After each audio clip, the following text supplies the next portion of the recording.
ada nonton secara khusus kayak nontonin gitu, cuman emang sambil selewat terus sempat berhenti, terus kayak memang melihat sosok-sosok dibilangnya leluhur mengenakan ageman resmi kerajaan gitu. Dan memang kan kalau misalnya dilihat kemarin di media online ditulisnya hantu, bukan hantu, beda. Jadi kita sih menyebut, kalau saya pribadi menyebutnya leluhur gitu. Seperti itulah pernyataan Sarah Wijayanto saat Jokowi diarak menggunakan kereta kencana usai pelantikan Jokowi sebagai Presiden ke-7. Adanya energi supranatural para leluhur mengenakan pakaian adat Jawa tak hanya ditanggapi Wijayanto. Haryo Talijiwo, ahli spiritual ini pun menanggapi hal serupa jika terlantiknya Joko Widodo yang diarak mengenakan kereta kencana disaksikan oleh para leluhur terdahulu.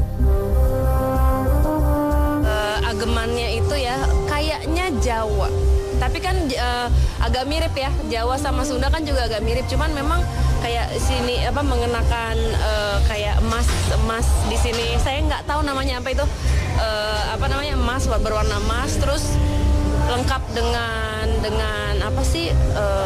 seperti mahkota, dan yang jelasnya itu si prajurit. Jadi prajuritnya itu membawa seperti tombak, cuman dalam bukan mau berperang tapi seperti mengiringi gitu. Dan bagus sih, auranya bagus banget gitu. Kalau kereta kencana itu seperti hal yang digunakan oleh raja-raja terdahulu, itu bisa merakyat, datang atau dia lewat berlangsungan dengan rakyat langsung dan berhubungan langsung dengan rakyat. Jadi ketika dia ingin turun langsung pun lebih mudah, ingin berjabat tangan langsung pun lebih mudah. Waktu kemarin upacara yang kita lihat ya, pesta rakyat itu, mungkin secara kasat mata itu banyak juga energi-energi gaib atau masa lalu, leluhur kita juga ikut menyaksikan energinya.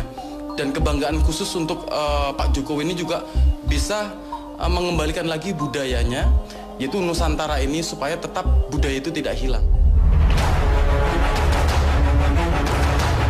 Tak hanya Sarah Wijayanto dan Talijiwo, Soimah, selebritis kelahiran Jawa ini menanggapi jika unsur mistis pun menyelimuti Jokowi saat Presiden ke-7 Indonesia tersebut diarak menggunakan kereta kencana. Kalau memang itu kereta kencana yang ada di keraton, di dalam keraton, dan itu memang ada hari-hari khusus untuk membersihkan gitu-gitu, itu memang percaya nggak percaya sih ya. Kalau aku sih percaya. Banyak orang yang ketatalan, istilahnya yang masuk keraton, itu kan cuman kereta biasa ini nih, terus orangnya kenapa gitu, banyak seperti itu. Jadi memang keramat istilahnya. Kok terus disembah di ini sih enggak, cuman ya ini peninggalan leluhur. Terpilihnya Joko Widodo sebagai Presiden Indonesia, Mbak Satria Piningit dalam ramalan Jayabaya. Diakui para ahli spiritual, sikap Jokowi yang mampu berbaur dengan masyarakat seakan menjadi jawaban akan hadirnya pemimpin yang diidamkan seluruh rakyatnya. Nah, itu kan katanya ada juga sempat yang bilang bahwa Satrio Piningit kayak gitu, banyaklah ininya ya versinya, bahwa akan ada nanti orang yang menggantikan atau dititiskan atau kayak gitulah. Aku bahasanya tuh kurang paham, tapi memang ya nggak tahu ya, mungkin kalau kita berdoa aja bahwa ini semua adalah bentuk dari sesuatu atau awal yang baik. Kalau kita dibilang kesatria, sudah pasti Mas ya. Segala siapapun yang memperjuangkan bukan untuk kepentingan pribadi, khususnya untuk kepentingan halayak banyak, khususnya ini umat yang kita bawa, maka orang itu sudah mewakilkan dari kesatria itu sendiri. Jadi kesatria itu memang tugasnya adalah mengangkat derajat orang cilik menjadi memanusiakan manusia. Tugasnya seperti itu, maka dia tergolongkan kesatria, membela suatu hak dari semua rakyat yang dipimpinnya, seperti itu. Satria Piningit karena konsep pemerintahan sih, jadi kayak di alam mimpi gitu.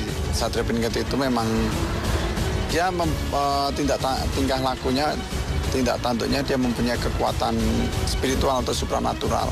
yang Satrio Piningit murni itu dari kekuatan rakyat. Kalau saya pribadi melihat ini semua sebagai bentuk bahwa pemerintahan kita yang baru ini direstui. Mudah-mudahan ya Allah. Jadi ya semoga aja sih dengan adanya ini ya ini pertanda baik lah gitu, membawa Indonesia menjadi lebih baik. Nah kita pemirsa di rumah, kita berdoa aja mudah-mudahan Bapak Jokowi dan Bapak Yusuf Kala bisa mengerjakan dan mengemban tugasnya dengan baik gitu. Terpilihnya Jokowi menjadi presiden ke-7 seakan membuka harapan ke arah yang lebih baik. Akan tetapi, lain halnya dengan yang